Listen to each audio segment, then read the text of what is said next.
আমরা এই গরুটা পছন্দ করেছি, দরদাম চলতেছে। যে গরুটা এখন দেখতেছেন এই গরুটা গাভিন গরু, 8 মাসের। তো হ্যালো বন্ধুরা, আশা করছি সবাই ভালো আছেন। তো আমার যে গরুটা বিক্রি করার কথা ছিল, কালো গরুটা, তো আমি ওই গরুটা বিক্রি করছি। কালকে রাতে কারেন্ট ছিল না, এই জন্য মোবাইলে চার্জ ছিল না, এই জন্য ভিডিওটা দিতে পারি নাই। তো গরুটা কত দিয়ে বিক্রি করলাম? গরুটা বিক্রি করছি আমি 1,04,000 টাকা দিয়ে। তো কত লাভ করলাম? লাভ করলাম মাত্র 14,000 টাকা। তো আমি এখন যাচ্ছি গরু কেনার জন্য। তো পুরো ভিডিওটা থাকতেছে, সঙ্গে থাকুন। চলুন গরু কিনে আসি। আমি এখন যাচ্ছি বিরামপুরে। সর্বপ্রথম বিরামপুর যাব। দেখতেছেন আমাদের গ্রামের রাস্তা কত সুন্দর, দেখতেই পাচ্ছেন। কালকে রাতে পানি হওয়ার কারণে রাস্তাঘাটে পানি জমে গেছে, আর রাস্তাঘাটে অনেক গাড়ি চলাচল করতেছে। রাস্তাঘাটটা একটু জ্যামজাম, দেখতেই পাচ্ছেন পানি অনেক জমেছে। তবে এই টার্নিংটা খুবই রিস্কি টার্নিং, অনেকে এখানে অ্যাক্সিডেন্ট করে থাকে। এই জন্য এই ভিডিওটা নিলাম, যাতে মানুষ সতর্ক হতে পারে এই টার্নিংয়ের বিষয়টা। তো আমরা এখন অটো থেকে নামলাম, অটো থেকে নামে এখন বাজে উঠবো। তো বাজে ওঠার জন্য প্রথমে টিট কাটা লাগবে। তো আমি যাচ্ছি এখন টিট কাটার জন্য বাজে। রানীগঞ্জের টিট কত? 60 টাকা একটা টিট দেন। তো আমরা টিট কেটে ফেললাম। তো আর গাড়ি হলো এইটাতে উঠবো, উঠে এখন যাবো রানীগঞ্জ। তো চলুন রানীগঞ্জ যাই।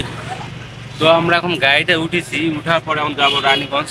তো ছাড়বে হয়তো 5 মিনিট পরে ছাড়বে গাড়িটা। তো দেখা হচ্ছে রানীগঞ্জ যায়। এখানে একটা ব্রিজ হওয়ার কারণে প্রচণ্ড গ্যাঞ্জামে পড়ে গেছি, কারণ এটা ঢাকা থেকে বিরামপুর যাওয়ার রোড। তো এই রোডটা প্রচণ্ড ব্যস্ত রোড। তো আমি এখন বাস থেকে নামলাম, নেমে একটু হাটে যাওয়া লাগবে 2 মিনিট। তো রানীগঞ্জ হাটের দিকে আমি যাচ্ছি। গরুর যাওয়ার রাস্তাটা খুব একটা ভালো না, দেখতে পাচ্ছেন রাস্তার অবস্থা খুবই খারাপ।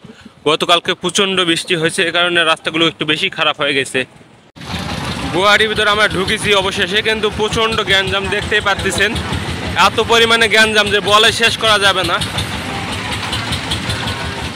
গরু আসতেই আছে, গরু আসতেই আছে।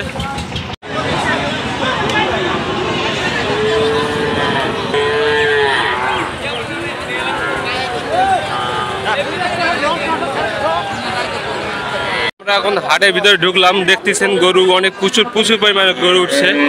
হয়তো আমি ভাবছিলাম যে বৃষ্টির কারণে গরু হয়তো কম উঠবে। তো দেখতেই পাচ্ছেন অনেক পরিমাণে গরু উঠেছে বাজারে।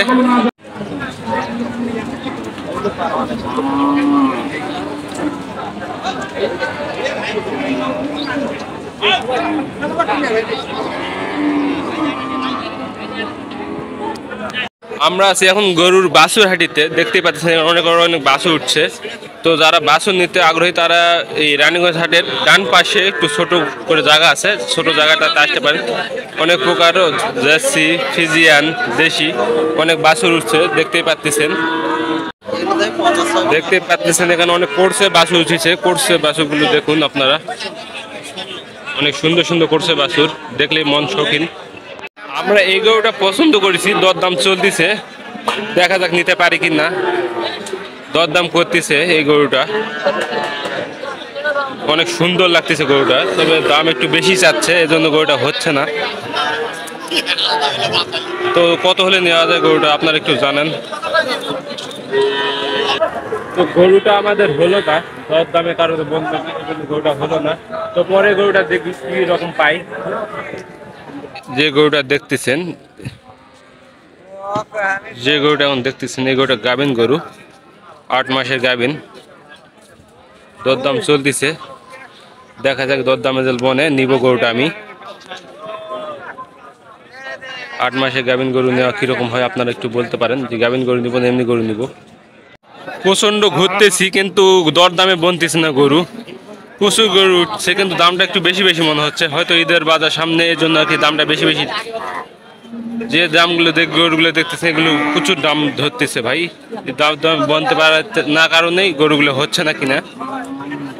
2 ঘন্টা ধরে রাখতেছি, কিন্তু গরুই কিনতে পারলাম না এখন পর্যন্ত একটা। তো দেখি কি করা যায় সামনে। গরু কালকের হাট থেকে এই 2টা গরু কিনে নিয়েছি। এটা দেখতেছেন, এইটা গরু নিচে আমার 45,000, আর এই গরুটা নিচে 55,000। সর্বমোট 1 লাখ টাকা দিয়ে আমি 2টা গরু কিনছি, দেখতেই পাচ্ছেন। 2টা গরু আমি 1 লাখ টাকা দিয়ে কিনে নিয়েছি কালকে। তো কালকে মোবাইলে চার্জ ছিল না, এই জন্য ভিডিও করতে পারিনি কালকে। তো কীরকম হলো কমেন্টে জানান গরুগুলো।